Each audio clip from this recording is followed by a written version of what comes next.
This is my final goodbye to my Xbox 360. It was a great system. I had it from launch until, this year.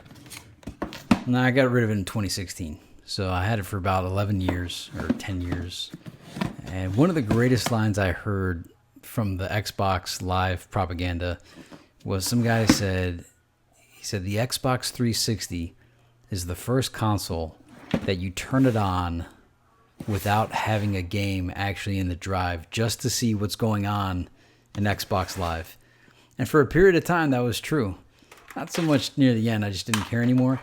But when it first came out, I was so fascinated with the Xbox Live operating system, all the free downloads, whether they were videos, games, movies. There was all kinds of stuff to see, channels and new things to test out, like the Windows Media Center, I think with Windows Vista, and even Windows XP. I'm not sure, but there was so much experimentation going on, cutting the cord.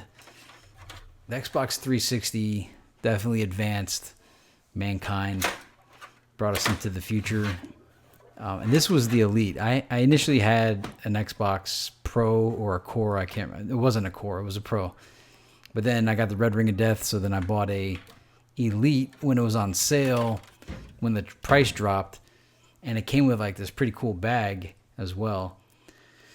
It was nice having USB ports on it. The memory card slots were cool. Hard drive, obviously the Wi-Fi adapter, which was a wireless N. And when I first got it, though, I think it was a wireless G for the original Xbox Pro. But the Elite looked definitely nice. It was a lot sleeker than the original. I always felt kind of cool having the Elite. I always treated it pretty good.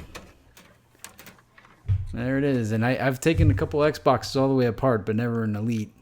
120 gigabyte hard drive. There was a time when I thought, man, I'll never fill this thing up. My Xbox One has a 500 terabyte. I know there's a 1 terabyte for the One. I do have an Xbox One S. I waited for the S to come out, and then I finally made the plunge into Xbox One. I'm happy I waited to get Xbox One until the One S. It's a nicer, thinner system than the original. But Xbox, the 360 came out. I felt like the Microsoft original Xbox wasn't out long enough, and then the 360 just kind of came. And here's a neat part about it, was when I first had the Xbox 360, I still had a standard definition TV set. And when I first was playing it on standard definition, I thought, I don't really see that big of a difference between the graphics. But then I ended up going into a store and they had this giant 61-inch HD TV. It was one of those DLP. It was DLP one of the screens, or it was a DLP. Yeah, DLP. It was 61 inches. It was considered HD TV at the time. And when I plugged the Xbox 360 into that, at that point, that's when I realized, holy cow. And I remember the game, it was Tomb Raider, the first Tomb Raider to come out on the 360. And the graphics just absolutely blew us away. We were like mesmerized. So it just required the right TV to fully appreciate it. And like right now, I have the Xbox One S, but I don't have a 4K TV. So I'm not really fully appreciating what I imagine the Xbox One S has to offer.